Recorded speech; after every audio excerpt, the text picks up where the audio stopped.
Hi guys, welcome back to the Forgetful Scholar. Let's chat about books. 2 books this week. So this week is Cozy Week because the downfalls of being a mood reader. I was all my romance books on my TBR shelf, physical and digital. I just wasn't in the mood for them. I don't know if it's because the weather here has been like dark, rainy, cold. I'm not sure. I just wanted cozy mysteries, right? So I read 2, the 4th in the Secerts and Scrabble, because I just love that town. And a new one, Mystery Maid, a Maid Ivory Cozy Mystery Book 1 by Hazel Smith.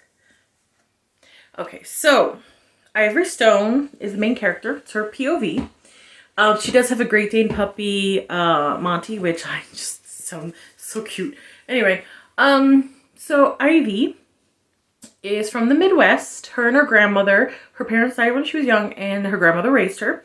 Her grandmother and her ran a maid cleaning service. And after her grandma died, for reasons we don't know yet, Ivy moved to London. So she's looking for a job and she lands a job in the Hotel La Ventura. Yeah. Hotel La Fontaine? Anyway, basically the Fountain Hotel. But in very, like, I believe French, very, very fancy. So she goes there, and the thing is, the writer did a fantastic job of making us feel Ivy's loneliness, her isolation. Like, I felt it, and I felt really bad. You know what I mean? I was like, oh, honey. Especially since the other maids kind of kept away from her and made fun of her because she's American. And I don't know if that's, like, a thing in England. And, like, I expected some, like, maybe a barbarian joke or something like that. But, like, it was just weird. Like, it wasn't explained why they isolated her and refused to let her play all their reindeer games. Because she's American. Like, there was no... It's like, oh, Americans are so loud. Nothing about Americans being loud and gauche. Nothing at all. Just some snide comments, right? She does make friends with the front desk woman who I adore. Very French. She's adorable. Love her. And one of the cooking assistants. Yes, assistant cook. Love her too. I don't remember her name. Sorry. But you are like a second tier character. I usually forget their names. She just kept reminding me of Sookie from Gilmore Girls. Even though she's like Irish. But like, you know, was it Melissa McCarthy's role in that? I just kept picturing that, you know? I was surprised how fast the murder happened. Like, literally the first chapter, a dead body in the fountain. I'm like, okay, alright, okay. There was like... I did give this 4 stars because the mystery itself, the way all the clues were laid out, after the big reveal, looking back on it, you're like, oh shit, the clues were there the whole time. That's awesome. Especially since the last bit of information came literally like the last chapter, like second to last chapter, kind of. So I like that. I love the confrontation at the end. I'm trying not to give too much away because it's like a cozy mystery. I love the confrontation at the end.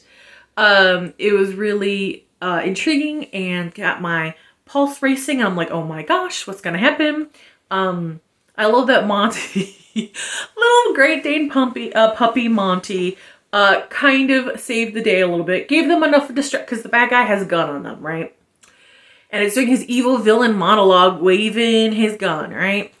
And like Monty comes barking in to distract, you know, so the guys can get away. And don't worry, Monty's fine. I was worried about that too. And the whole time, the head of housekeeping, Mrs. Becker, is this older woman in her 70s, has a cane. I did not appreciate the author's description of Miss Baker. Kept like focusing on her jowls. I'm like, look, okay, when you get to a certain age, stuff just sags. Leave it alone. You know, that was like a weird thing that the author kept doing, that my personal taste, I was like, can we not? I get it. She's old. Okay. Can we not? But I love that Miss Baker at the end. So, like, they're running from the gunman. They go into the dining room. They're trying to get away. The dining room is filled. Everyone doesn't know what to do. Miss Becker comes up behind him and just hits his hands with the cane and then knocks him off his feet with the cane. I was like, go Mrs. Baker. You know, I liked her a lot, especially since the whole book she's kind of a hard ass when it comes to Ivy. But you find out through the owner, who it's kind of obvious he has a thing for Ivy. Explains that he's looking for Mrs. Becker's replacement, not because he wants to fire her, just because, you know, she's past retirement age and, you know, he wants to find someone that could take the load off for her. And that's nice, you know, I guess. What if Mrs. Becker doesn't want to retire? You know what I mean? What if she wants to keep going? You know? Anyway, it was very cute. The little bit of the flirtation, it's very light. It's hardly even there. Just because I read a few cozies before, I'm like, oh, okay, so he's gonna like, he's kind of the romantic interest. So far he's not a jerk. I can't help but think about the power dynamic, but this kind of power dynamic doesn't bother me as much as others ones. So, you know, I'll continue to read it. I enjoyed it. I like that Ivy is a very neat person. The author kind of goes into description. I think they wanted her to seem like almost have the cleaning tick of OCD, but not quite there, which I'm good. I'm happy they didn't, because that's not... I don't know. Since I have OCD myself, I don't really appreciate authors using that as a trope if they don't really understand what it is. So that being said, I put this at 4 stars. I am going to read the rest, well, the next book in the series, see how I like it. I enjoyed myself. The mystery is fun. The confrontation was fun. Did I find the secondary characters a little boring? Yeah, like they weren't bad. They're kind of forgettable. And I completely blame the Secerts and Scrabble series for why I felt in the Mystery Maid series why the secondary characters were a little boring. You know what I mean? But 4 stars. I enjoyed it. Okay, so the next one is... what was it called? I mean, I know it's the Secerts and Scrabble book 4, but Scandal at the Salty Dog by Secerts and Scrabble book 4 by Josh Lanyon. So we're back at it. I love this town so much. Okay, so Ellery is finally okay to go back to work from his concussion. The hot doctor from last book is like kind of interested in him, but him and Jack are in a good place. And although he likes the doctor and he thinks he's good looking, he likes Jack more. And I like that Ellery is really adult about the whole thing, you know. Is like, look, I'm seeing someone to the doctor, and the doctor's like, oh, okay, but maybe we could, you know, go out at least to be friends because, you know, it's nice to have friends that are like-minded, you know. And I'm sure in a small little town where there's not a lot of LGBT plus community there, I'm sure, you know. So he's like, well, let me float it by Jack and we'll see, you know, because I don't want any misunderstandings. Completely adult, completely lovely communication, right? So he has this conversation with Jack, and Jack gets a little jealous, but, you know, they have a real conversation about it, which is wonderful. Very adults.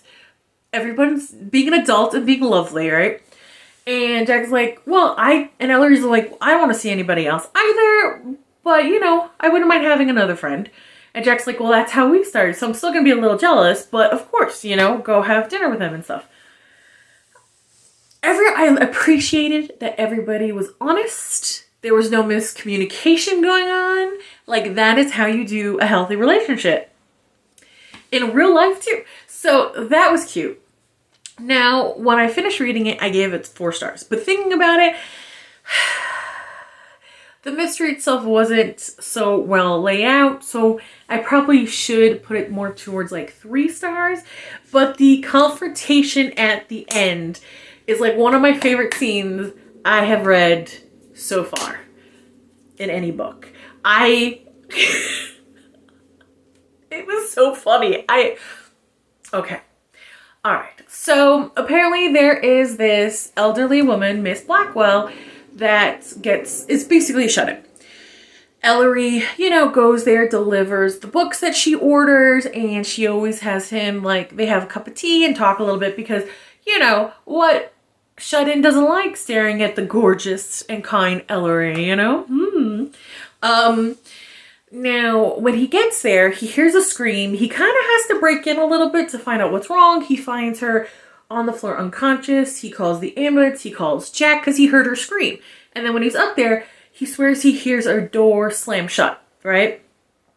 So, he's learned from his past mistakes, right? And he's trying to communicate more about these dangerous situations with Jack and stuff, right? So that's great. The ambulance takes her to the hospital, even though she doesn't want to leave. Jack checks the place out. There's no sign of break-in. Okay. Now, before this, Libby, the 18-year-old that works at the Salty Dog, who I am far too invested in the townspeople's lives that are not real, and I should probably talk to my therapist about that. But anyway, she's 18 and she turned down a scholarship and she's going to stay in the island. And her dad runs the pub. Her dad has his appendix burst, so she's kind of running it on her own. She's 18. She's flustered. She goes, and remember, last book, her new boyfriend was arrested for robbery and manslaughter. Because the guy that died in the third book actually went after Ned, her boyfriend, and he was self-defense. So it's, anyway. She comes to Ellery for help because she swears someone is breaking into the Salty Dog. There's nothing on the cameras. There's food and money missing. And she's not crazy, and she doesn't like the cops because Jack arrested Ned, and Ellery's like, hey, come on. It's not Jack's fault that Ned decided to steal things. So Ellery's like, all right. He just figures she is stressed out because everything's happening. And, he's just a helpful little bean, So he goes there. There's some red herrings thrown at us, stuff like that. But that kind of starts off the mystery of this weird prowler, right? That's not breaking into places, but somehow is getting into places. Remember, there is tunnels connecting all these houses, pirate tunnels, right? And Libby's like, no, Dad sealed off the entrance when I was a kid, so I wouldn't go wandering in. And it looks like there's a sealed off entrance. So he's like, okay, can't be that. Now at the hospital, when he goes checks on Miss Blackwell, and by the way, we get like a whole rundown on the gossip on Miss Blackwell from Nora. Blackwell's older sister ran off with her fiance, and she has a niece in Newport. Like, she is the 411 on this town. I love it. So when he goes to talk to Miss Blackwell, see if she's okay, Sue is there. Sue Lewis, who is the editor-in-chief of the newspaper that hates Ellery and really lost a lot of her own reputational goodwill by attacking Ellery. Like, I don't know, it's just her hatred for Ellery is just so crazy because he really didn't do anything to her, right? She's pissed that, like, Jack likes him, but, like, Ellery wasn't there when Jack told her he didn't want to date her. You know what I mean? Like, it's just this weird transference thing. It's bizarre. So a lot of the town doesn't trust her articles anymore because she just attacks this innocent guy that's, like, new, yes, but, like, is helping out people. His great aunt was part of the community. He's part of the community. You know what I mean? So it's weird. She's ruining her own professional reputation with this, which I never understood, right? Girl, you fought so hard to go to the top, and now you're throwing it away because of, like, you're a little bitter, like, because your crush doesn't like you back. Like, you should have dealt with these kind of things in middle school. You know what I mean? Like, it's kind of ridiculous. She's there bothering Miss Blackwell, and I'm like, I got annoyed reading it because, like, Blackwell's like 80 in the hospital from a head wound, and, like, she's yelling at Sue to get out of there. I'm like, if someone did that to I would be so pissed. If someone dared to do that to, like, someone in my family, I would be so pissed. A restraining order in seconds, So, but the thing about when Ellery goes to check on Blackwell to see if she's okay, Ellery knows she's lying through her teeth because he used to be an actor, a really bad actor, but he can tell when someone is acting or someone's lying, you know? So he's like, a mystery intensifies, you know? And then, like, the thing about the mystery isn't so good because the rumor has it that Blackwell had, like, a gigolo when she was 60 and he was, like, 20 or something. So his name kept being brought up, but there's no indication until the end that he did anything or even in town. So that's why I'm like, oh, it probably doesn't deserve 4 stars. So I'll probably rate it 3 stars. But man, the end confrontation, oh, I love it so much. So yeah, to be fair, I'll do 3 stars because I have to be consistent, even though I love this series and I'm way too invested in this town and I kind of wish these people were real and I would move there in a second. Yeah, I really need to talk to my therapist about that. Yeah. So, okay. So Robin Man is like thrown around because he was the gigolo. There's no evidence he's on the island, anything, right? This is part of the cozy mystery where Jack, who's a police officer, is like, okay, I can't get you to not investigate these things. So just be transparent with me and let me be there to keep you safe. Which is conversation, these cozy mysteries that always happens, right? Cool. Loves the communication, love the compromise. I love these guys. This is great. Jack goes down to, like, Jack and Ellery go through the tunnels and go searching, right? So one tunnel leads to the Salty Dog and because they could hear Libby and her ex-boyfriend, then current, and then boyfriend again, talking. Not the one in his prison. Felix, the one she dated before the guy that ended up in prison. Anyway. And Felix is the son of the murderer that Ellery caught in the second book. Felix is great. He works at the bookstore with Ellery. He doesn't blame Ellery at all. He's just going through a hard time. He seems like a really good kid. So obviously there's an entrance in, like, through the pirate caves to the Salty Dog. Okay, that's how this prowler is getting in. And there is a moment where Ellery's at the Blackwell Manor. He walks in on the prowler. The prowler is eating food out of the fridge. Weird. They fight. Ellery actually gets a few punches in. Good for Ellery. He gets locked in the cellar. And he's so creeped out by the cellar. That's important. He has a really bad feeling about the cellar. It really scares him. Eventually Jack finds him, and that's when they have a conversation about, like, letting him know, you know. He gets a look at the intruder, but it's not someone he recognizes. So he's like, it doesn't necessarily mean it's not a local. He hasn't met everybody on the island, you know. So when they're exploring these caves, they find, because, like, Blackwell is insistent she saw the ghost of Rufus Blackwell, which is her ancestor, who cursed the family. Like, it's all very interesting stuff. Like, I had a fun time reading it, right? They find an outfit that would make anybody look like the pirate. So they know and, like, a little sleeping bag and stuff. So someone's squatting there, right? So that has to be the prowler. Okay. Now...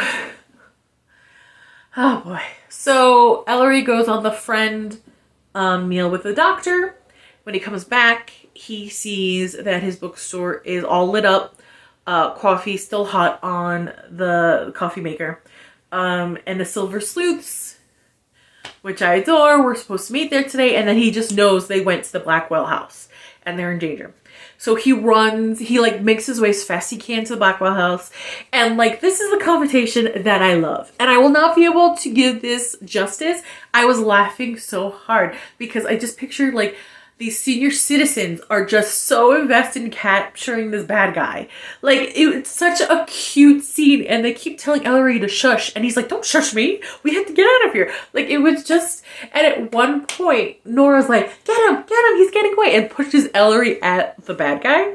Hysterical. Now, at this point, Miss Blackwell is dead. She fell down the stairs. The ME says it was an accident. Ellery doesn't believe it. The Silver Sleuths don't believe it. They catch the con man.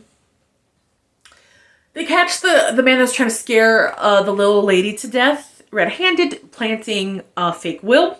He confesses to trying to scare her to death and putting the fake will. but he didn't kill her. And it turns out like it was an accidental death. I don't want to say how it came about, but someone we know in the town and has been there since the first book, it was just a confrontation that went out of hand, you know, and they're there at the end of the book to turn themselves in, even though it was an accident. So, okay. So again, like the murder mystery was lacking, but that confrontation with the con man, 5 stars. I loved it so much. So I hope I don't give too much of the stuff away. Even if I did, give it a try, because I love this series. I love this town. I love these secondary characters. It's such a fun time, and I needed it this week. I had so much fun this week. So, I don't want to, but it's time for me to get back to the real world. Like, comment, and subscribe, and I'll see you later. Bye.